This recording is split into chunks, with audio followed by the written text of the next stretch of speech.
하나님의 속성은 여러 가지가 있습니다.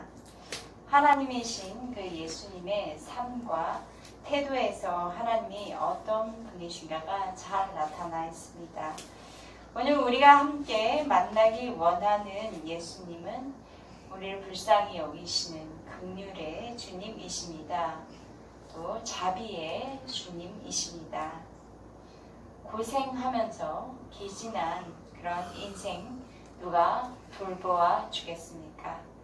사람의 마음은 더 잘 살아보려고 또 더 높이 올라가려고 높은 곳만 잘난 곳만 바라보고 삽니다.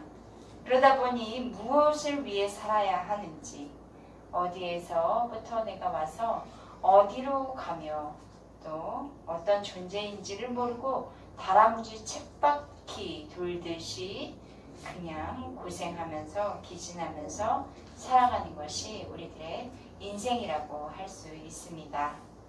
이렇게 고생하며 기진한 인생 누가 돌아봐 주지 않죠. 모두 다 살아가기 힘들기 때문입니다. 우리 사회에서 긍휼의 마음을 가지기보다는 시기, 다툼, 또 분열, 스트레스, 분노로 가득한 마음 가지고 살아가는 사람들이 참 많이 있습니다. 이런 상황에 고생하며 기진한 우리의 인생을 돌아봐 주시고 불쌍히 여겨주시는 그분이 계십니다. 오늘 저와 여러분이 예배하며 그분을 만남으로 새 인생을 사는 그런 저와 여러분 되기를 주님의 이름으로 축복합니다. 첫 번째, 아무것도 할 수 없는 상황입니다. 13절 저와 여러분이 한 목소리로 읽겠습니다. 예수께서 들으시고 배를 타고 떠나사 따로 빈 들에 가시니 무리가 듣고 여러 고을로부터 걸어서 따라간지라. 13절을 보시면 예수께서 들으시고 라고 합니다. 예수님이 들은 그 내용은 무엇일까요? 헤롯이 무엇인가를 알게 되었다는 내용이에요. 당시 로마의 분봉왕 헤롯이 무엇인가를 들었는데 그 내용은 14장 1절과 2절의 내용입니다. 헤롯은 지금 들리고 있는 소문의 주인공, 그 주인공 예수가 바로 죽은 침례 요한이 아닌가라고 생각을 했던 것 같습니다. 다시 말하면 처형당한 침례 요한이 다시 살아나서 예수님의 모습으로 현재 나타나 활동하고 있다라는 오해입니다. 왜 이렇게 세례 요한과 예수님을 동일시했냐 하면 그 헤롯 대왕이 예수님 전한 메시지를 들어보니까 회개하라! 하나님 나라가 가까이 왔다. 또 유대 교권주의자들을 향해서 그들을 심하게 책망하고 있는 그런 내용들을 헤롯 대왕이 들은 거예요. 그러니까 헤롯 대왕은 자신의 불륜 사건으로 인해서 이미 세례 요한이라는 사람이 어떤 사람인지를 좀 경험한 바가 있었거든요. 그런데 소문의 예수님에게서 지금 나타나시는 모습을 들어보니까 이 예수님도 뭔가 만만치 않은 그 어떤 두렵고 떨리는 그런 능력 있는 분인 것 같다라는 생각을 하게 된 것입니다. 그 세례 요한이 예수님이 아닐까라고 헤롯 대왕이 생각하고 있다는 것을 지금 예수님이 들으셨어요. 그리고 예수님은 어떤 행동을 취하시냐면 배를 타고 떠나시죠. 그러니까 세례 요한을 죽도록 한 이 헤롯 대왕이 다시 예수님을 찾을 수 있기 때문에 헤롯의 관할 지역을 벗어나기 위해서 배를 타고 그 지역을 떠났습니다. 이 백성들은 헤롯 대신 이 백성들은 세례 요한 대신 나타난 그 예수님을 굉장히 필요로 하고 환영하였습니다. 왜냐하면 당시 로마에 압제해 있던 이스라엘 백성들은 자신들을 지켜줄 지도자, 참된 지도자 또는 그들을 지켜줄 목자가 필요했어요. 그래서 식민지 백성으로서 경제적으로나 정치적으로나 얼마나 억압을 받았겠어요. 그들에게는 그들을 어떤 선한 영향력을 미치며 그들을 이끌어줄 지도자가 필요했던 것이죠. 그러니까 하나님께서 백성들의 목자로 참된 지도자로 누굴 세워주셨냐면 유대 이스라엘의 종교 지도자들을 그런 역할을 하도록 세워주셨죠. 그런데 종교 지도자들 현재 예수님이 계시던 로마 압제 아래에 있는 그 지도자들은 종교 지도자들은 전부 대부분이 자신의 권익에만 관심을 두고 자식의 유익을 쫓아 살며 사꾼 목자 노릇을 했어요. 그래서 백성들의 질고에 대해선 전혀 관심이 없었던 것이죠. 그런 와중에 세례 요한이 나타나서 그런 자기 권위와 유익에만 관심을 두고 있는 지도자들에게 책망하고 또 회개하라 폭탄 선언을 하고 보니까 이 백성들의 마음이 시원했던 거죠. 그런데 그 세례 요한은 참수당하고 처형당하고 그 자기들에게 떠오르던 별이 떨어지거나 낙심을 했는데 다시 떠오르는 별 예수님이 계셨던 거예요. 그 새로운 별이 되신 예수님을 이제는 자신들의 백성들의 참된 소망과 위로자라 생각하고 그분을 통해서 힘을 얻기 위해 이제 따르기 시작했습니다. 그런데 예수님은 배를 타고 무리에게 행적을 감추고 따로 어딘가 떠나신 거예요. 아마 제자들과만 동행을 하신 것 같습니다. 그리고 가신 곳은 빈들이었습니다. 이 빈들이라는 공간은 아무것도 없는 곳이라고 할 수 있죠. 빈들로 가시는 예수님은 그냥 우연히 가신 것 같지는 않고 어떤 방향성과 목적을 가지고 가시는 것이라고 볼 수 있습니다. 무리가 없는 빈들은 사람들이 없는 곳이죠. 그러니까 뭔가 일부러 사람들이 없는 환경으로 조용한 곳으로 가신 것이에요.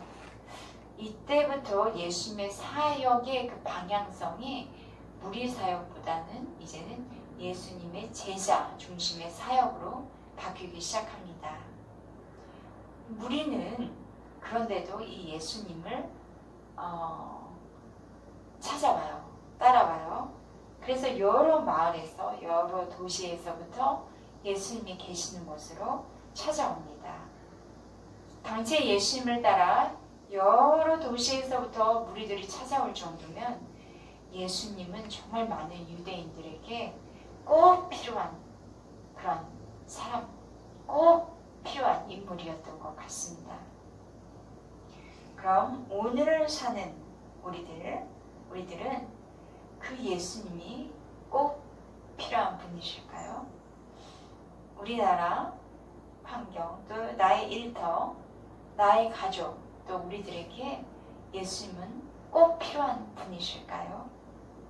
그런 질문을 던지면서 오늘의 말씀을 들으며 답을 찾는 저와 여러분 되기를 바랍니다. 14절 같이 읽겠습니다. 시작. 예수께서 나오사 큰 무리를 보시고 불쌍히 여기사 그 중에 있는 병자를 고쳐 주시니라. 예수님은 이제 배에서 내리십니다. 예수님이 내리시니까 그 앞에 큰 무리가 있는 것을 보시고 그리고 나오십니다. 자신을 향한 대적자의 눈총도 없어진 건 아니죠. 그 헤롯 땅들과 종교 지도자들의 자기를 향한 눈총도 있고 그 표적을 삼으려는 것을 아시는 예수님이신데도 불구하고 자신을 그 사람들 앞에 드러내시며 나오십니다. 이유가 있기 때문입니다. 이유는 위험을 불문하고 자신을 드러내시는 이유. 큰 무리를 보시고 그들을 향한 마음이 어땠다고 하시죠? 불쌍해요. 네, 불쌍히 여기신 거예요. 큰 무리란 뒤에 보면 장정만 5청이 되니 여자들이나 어린 아이들까지 포함하면 아마 2만 명이 되는 무리들일 텐데 그 무리들을 향한 불쌍히 여기는 마음, 그 마음은 예수님이 천하보다도 하나의 영혼을 귀하게 여기시고 그 영혼을 위해서 자신을 아낌없이 내어드려 주시는 그 하나님의 마음입니다. 불쌍히 여기신다는 것은 그 의미를 찾아보니까 내장, 자신의 속의 내장 혹은 심장 등 그 인간의 내부에 있는 모든 것이 상대방의 고통을 함께 느끼는 것이라고 되어 있습니다. 예수님의 마음이 움직여서 큰 무리들의 지금 고통하는 마음과 합한 거예요. 예수님의 마음은 그들의 마음이 되고 그들과 동일하게 지금 느끼고 있는 것입니다. 예수님은 그 예수님을 향해 있는 사람들의 고통을 보시고 그 마음이 막 움직이세요. 예수님의 마음을 움직이는 것은 뭐예요?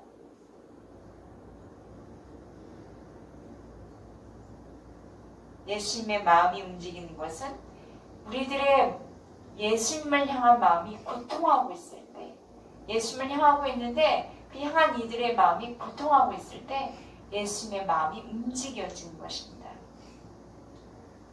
뿐만 아니라 그들의 고통하는 병든 몸 고쳐주시고 또 몸뿐만 아니죠. 그들의 마음도 고쳐주시고 또 병든 삶을 어루만져 주십니다. 고쳐주십니다. 예수님이 나타내 주신 가장 긍휼하심의 큰 태도는 십자가에서 나타날 수 있습니다. 자신의 몸을 아낌없이 내어주심으로 우리의 죄를 대속해 주신 그 사랑에 나타나 있습니다. 얼마 전 방송에서 들은 기사 중에 어떤 사람의 자녀가 병으로 대머리가 돼서 속상했다고 해요. 자녀의 아픔을 느낀 감동한 그 아버지가 자신의 머리를 삭발해서 나타난 아이에게 보여준 거예요. 그러니까 그 자녀의 아픔에 동참하는 그 아버지의 모습을 본 자녀가 그 마음이 함께 감동되어지며 사랑이 전달되어 자녀들에게 일어날 힘을 얻게 되었다는 그런 기사였습니다. 하물며 나를 건강한 하나님의 자녀로 삼아 주시려고 자신의 생명을 십자가에 쏟아 부어주신 그 예수님의 긍휼하심이 지금 우리를 덮고 있습니다. 이렇게 예수님은 기진해서 또 고생하는 마음과 몸을 병들어 있는 사람들을 고쳐주시고 계시는데 시간이 흘러서 저녁이 되었어요. 이제 해가 뉘엿뉘엿 저물어 가고 있습니다. 이때 무슨 생각이 날까요? 제자들과 무리들은 배를 만지기 시작해서 뱃속에서 꼬르륵 소리가 나기 시작한 거예요. 15절 같이 읽겠습니다. 시작. 저녁이 되매 제자들이 나와 이르되 이곳은 빈들이요 때도 이미 저물었으니 무리를 보내어 마음에 들어가 먹을 것을 사 먹게 하소서. 배가 고픈데 주변을 돌아봐서 뭐 먹을 거 있나 보니까 빈들이에요. 빈들, 광야이네야. 말도 없고 황량한 들판에서 음식을 기대할 만한 무엇이 없었습니다. 아무것도 없었습니다. 유대인들의 주식은 빵입니다. 누룩을 넣어서 부풀린 빵으로 주식을 먹고요. 아니면 밀가루나 보리가루로 누룩을 넣지 않은 그런 반죽을 이렇게 해서 빵을 만들어서 식사를 합니다. 누룩을 넣은 빵을 만들기 위해서는 반죽을 해야 하는데 반죽을 미리 해놓은 것이 없고 또 누룩 없는 무교병을 지금 굽는다고 해서 그 많은 밀가루나 보리가루 등을 준비해 반죽을 지금 한다는 것, 또 굽는다는 것도 불가능한 상황, 아무것도 할 수 없는 그런 상황입니다. 제자들이 지금 이곳에 모인 사람들에게 먹을 양식을 준다는 건 도저히 불가능해요. 제자들과 무리의 배고픔 어떻게 해결해 줄 수 있을까요? 장정만 5,000명, 무리 모든 수를 합하면 2만 명 되는 그 한 사람 한 사람의 식사를 어떻게 당장 해결할 수 있을까요? 무리들의 상황과 자신들의 여건 또 이곳의 상황은 너무 안 좋습니다. 그래서 대답은 할 수 없네. 그런 대답이 나오지 않을까요? 제자들은 일단 고민을 해요. 고민을 한참 하다 보니까 방법이 떠오른 거예요. 이것이 좋겠다. 이런 합리적인 방법이 있어요. 좋은 방법은 이제 예수님과 자신들에게서 무리를 떠나 보내는 거예요. 예수님과 제자들이 있는 여기에 상황이 너무 안 좋으니까 상황이 좋은 곳으로 무리를 내보내자는 거죠. 무리를 뿔뿔이 흩어 보내는 거예요. 각자 알아서 각자의 능력과 각자의 힘으로 알아서 사 먹도록 우리에게서 내보내자. 와, 현실에 맞는 얼마나 합리적인 좋은 방법입니까? 아무것도 할 수 없는 현재의 상황에서 아주 잘 먹는 해결책이죠. 그래서 예수님에게 가서 그들의 생각을 참 말하고 그렇게 하자고 요구를 합니다. 두 번째, 어떻게 됐을까요? 우리에게 있는 것은 이것뿐입니다. 예수님의 제자들이 원하는 방법에 대해서 어떻게 응답하는지 한번 보겠습니다. 좋다! 그들을 보내라! 라고 하셨나요? 아닙니다. 갈 것 없다! 우리들을 각자의 힘으로 각자의 능력대로 사 먹도록 보내지 말라! 라고 하십니다. 그리고 대안을 말씀해 주세요. 무엇이냐 보겠습니다. 16절 읽겠습니다. 예수께서 이르시되 갈 것 없다. 너희가 먹을 것을 주라고 하십니다. 예수님의 너희가 먹을 것을 주라는 말씀은 아주 단호하고 강한 어조입니다. 제자들의 합리적이고 설득력 있는 말을 단칼에 한 번에 거절하십니다. 힘들고 병들어 기진한 고생하는 사람들을 불쌍히 여기신 예수님은 흩어지려고 하는 사람들의 발걸음을 멈추게 하십니다. 예수님은 사람들이 그리스도에게서 떠나서 스스로 먹는 문제, 그 외 여러 가지 문제를 자기들의 힘과 능력으로 해결하도록 그렇게 내버려 두지 않으세요. 떠나보내지 않으세요. 예수님은 지금도 사람이 가지고 있는 어떤 문제도 외면하지 않으시고 주님의 넓은 품 안으로 들어와서 해결하도록 받아주고 계십니다.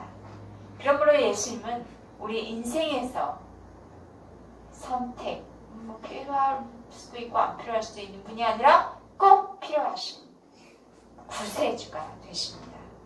이쯤 되면 우리의 문제를 해결할 수 없는 무능한 제자들은 예수님을 이제 쳐다보는 거죠. 어떻게 하시려나? 그런데 예수님이 하늘에서 큰 이적을 베풀어서 먹을 것을 뚝딱 그냥 우리들에게 내려주실 수도 있겠나? 라고 기대할까요? 그럴 수도 있겠네요. 그런데 예수님의 방법은 그게 아니었습니다. 무엇이었냐? 16절 하반절을 다시 보니까 너희가 주라는 것입니다. 그 일을 지금 내가 당장 뭔가 보여주겠다가 아니라 너희가, 예수님의 제자인 너희가 하라는 것입니다. 제자들은 예수님을 따라다니며 자신들의 먹을 걸 따로 저축해둔 것이 하나도 없어요. 그 무리들의 식사를 대접할 만한 여윳돈이 아무것도 없어요.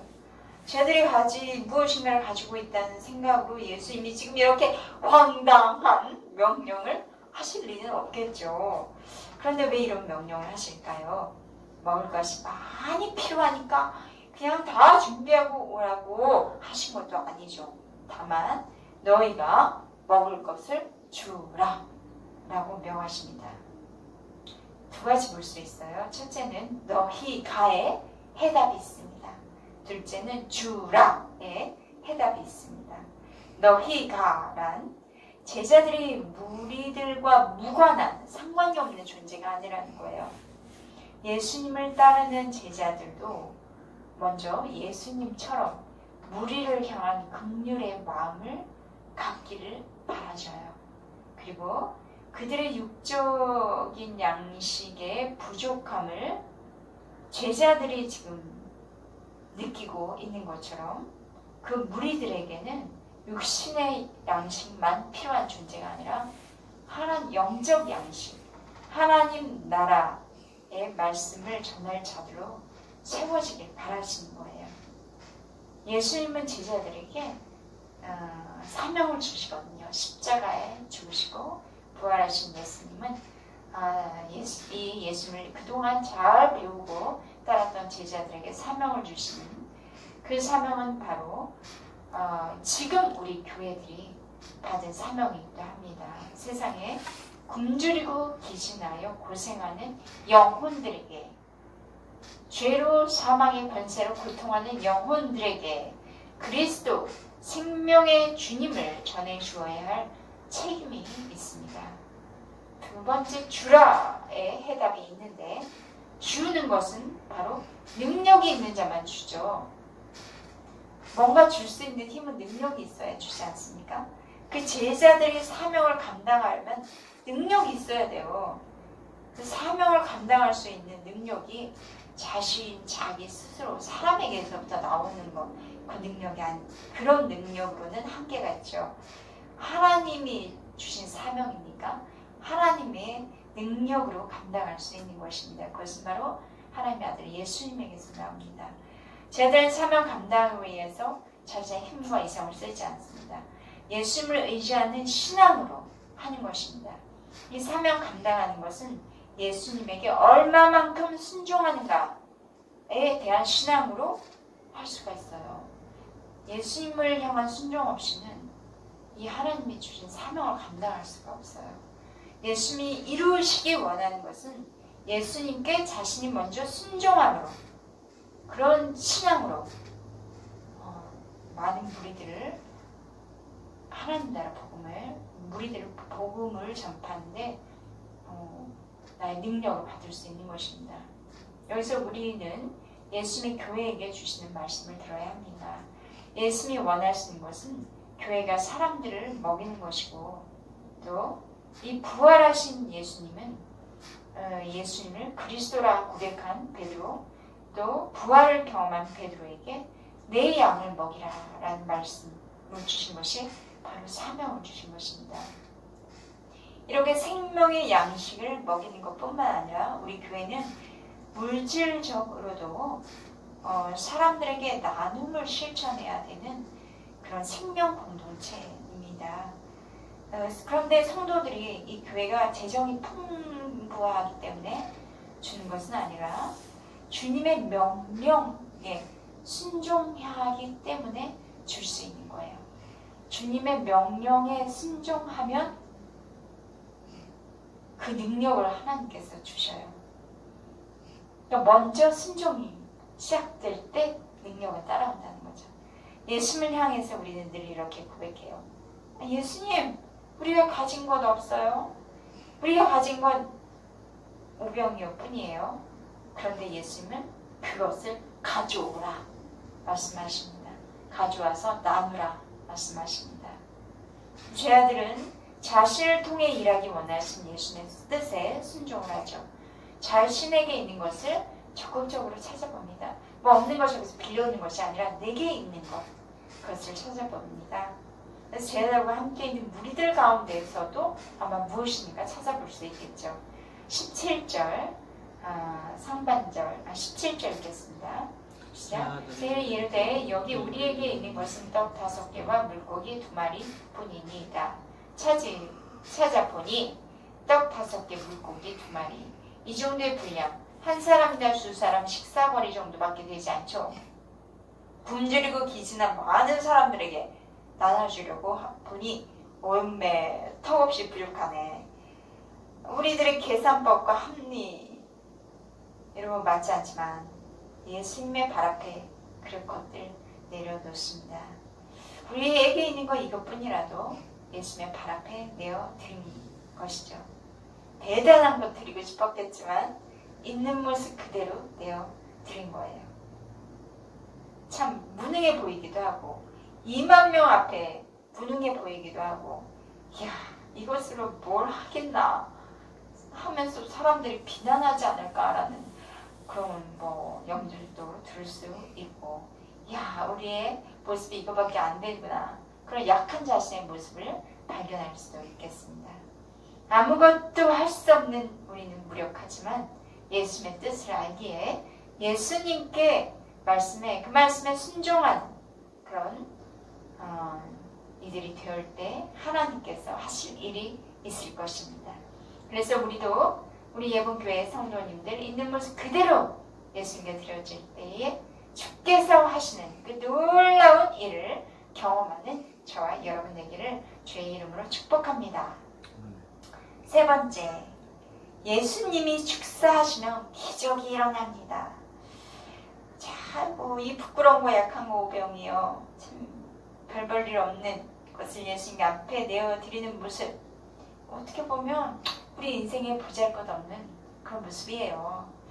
하나님의 뜻은 참으로 위대하고 놀라우신데 그 뜻에 부합되지 않는 인간의 연약함을 우리는 매번 경험해서 또 보아서 알고 있습니다. 이런 나의 체면이나 이면 부끄럼 때문에 어떤 경우엔 주 앞에 내놓으려는 것조차 이제 내놓으려고 하지 않으려고 하기도 하죠. 그냥 다음번에 수준 있는 뭔가가 생기면 주께 드려야 하지 않을까? 그런 듯한 모습으로 뭔가 보여주고 싶은 우리의 그런 참 사정이 있습니다. 그런데 예수님은 그럴 만한 아주 그럴듯한 수준인 것으로가 아니라 있는 모습 그대로 내게 가져오라 말씀하십니다. 무엇인가 보여주는 제자들의 마음을 아시는 예수님, 될 만한 곳으로 준비해 오라가 아니라 있는 건 내게로 가져오라. 18절인데 같이 읽어볼까요? 시작. 이르시되 그것을 내게 가져오라 하시고 오병이어를 가져오라. 예수님은 있는 것을 그대로 가져오라. 근데 또 이런 말씀도 하세요. 내가 가져오면 너가 나에게 가져오면 내가 이렇게 저렇게 이렇게 이런 방법을 써서 이걸 가지고 뻥 해서 이 2만 명의 무리를 다 먹일 거야. 이런 건 하나도 말씀하지 않으셨죠. 어떤 구체적인 계획을 좀 알려주시고 플랜을 보여주시면 순종을 하겠는데 그런 거 없이 그냥 가져오라고 하셔요. 그 다음 방법도 더 볼까요? 19절 그 무리에게도 순종하도록 요구하시는 그 장면입니다. 19절 같이 읽겠습니다. 시작.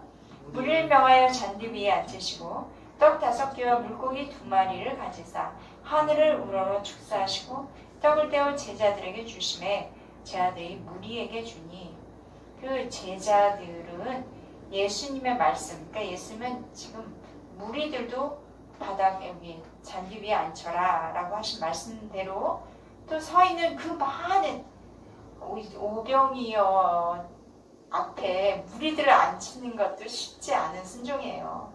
그것도 내가 그냥 순종하는 게 아니라 무리들에게 다 앉으라고 하는 거고 정말 좀 두렵고 떨리는 일이죠. 그런데 그 무리들을 잔디 위에 앉게 하도록 하는 순종을 합니다. 그러자 예수님은 제자들이 가져온 떡 5개와 물고기 2마리를 가지고 축사하세요. 이 축사라는 의미가 원어로 보면 유오게오라는 원어인데 하나님을 찬양하고 감사하다라는 뜻입니다.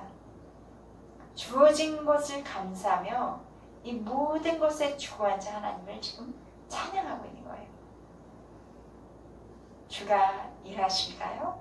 일하시기 전엔 반드시 이렇게 모든 것을 주관하시는 하나님을 찬양하고 감사하며 기대하는 그런 순서가 꼭 있더라고요. 그런 과정을 통해서 하나님이 일하시면 보게 되더라고요. 어떻게 보면 아주 소박하고 일상적인 기도죠. 뭐 대단한 기도 아니네요. 아마도 하나님의 손길인 우리를 향한 하나님의 그 손길은 우리를 향한 축복인 것 같습니다. 2만 명에게 필요한 식사의 양이나 질을 근거로 지금 감사기도 하는 거 아니죠. 2만 명에게 필요한 식사의 양이나 질을 근거로 해서 드리는 그 감사가 아닙니다. 하나님에게서 지금 주신 것, 그 적은 것을 감사하면서 주신 하나님의 은혜를 찬양하는 것입니다. 이렇게 감사와 찬양 가운데는 하나님의 능력이 있습니다. 예수는 적은 양의 떡을 떼어서 제자들에게 주십니다. 그리고 제자들은 것을 받아서 무리에게도 나눠주는 거죠. 그 순종의 과정마다 그 순간에 예수의 능력이 임하는 것이에요. 평범해 보이고 자연스러운 일상의 그냥 순종인데 그 순종 가운데 하나님의 능력이 임하는 것입니다. 그 가운데 무슨 일이 일어납니까? 20절과 21절 같이 읽겠습니다. 시작. 다 배불리 먹고 남은 조각을 12바구니에 차게 거두었으며 먹은 사람은 여자와 어린이 외에 5,000명이나 되었더라. 제자들을 통해 받아 먹은 무리들이 다 배부르게 먹습니다. 그리고도 남은 조각이 12바구니에 가득 찬 아주 풍성한 상태가 된 것입니다. 이러한 놀라운 기적이 일어나는 것은 제자들의 순종의 과정을 통과하면서 예수님에게 내어드린 떡이 예수님의 손에 의해서 또 떼어질 때 많은 무리들에게 생명을 풍성케 하는 공급이 일어난 것이죠. 기진에서 고통하는 인생, 사랑하는 사람들, 또 힘들어서 당장 죽고 싶은 사람들, 그래도 동아줄 잡는 심정으로 고통하는 가운데 있지만 예수님을 의지하고자 예수님을 따라온 무리들을 불쌍히 여기시는 그 예수님은 생명의 양식을 주어서 많은 무리들을 살리시기를 원하십니다. 예수님 자신의 살과 피를 십자가에 쏟으셨습니다. 요한복음 6장 54절과 55절 말씀 보시면 내 살 먹고 내 피를 마신 자는 영생을 가졌고 마지막 날에 다시 내가 그를 다시 살리리니 내 살은 참된 양식이요 내 피는 참된 음료로다. 예수님의 죽으심을 바로 나의 생명을 위한 죽으심으로 받아들이는 사람들, 그런 사람들은 예수님으로 인한 그 영원한 생명을 누리며 살게 됩니다. 또 예수님은 우리의 인생 불쌍히 여기셨고 사랑하셔서 우리의 영과 혼과 육을 배부르게 하시기 위해서 끊임없이 지금도 풍성한 양식을 공급해주고 계십니다. 떡을 떼어주고 계십니다. 우리 주님은 우리에게 넉넉하게 또 풍성하게 채워주시는 창조주 하나님이십니다. 우리의 모든 것이 되시는 예수님께서 우리와 함께 하십니다.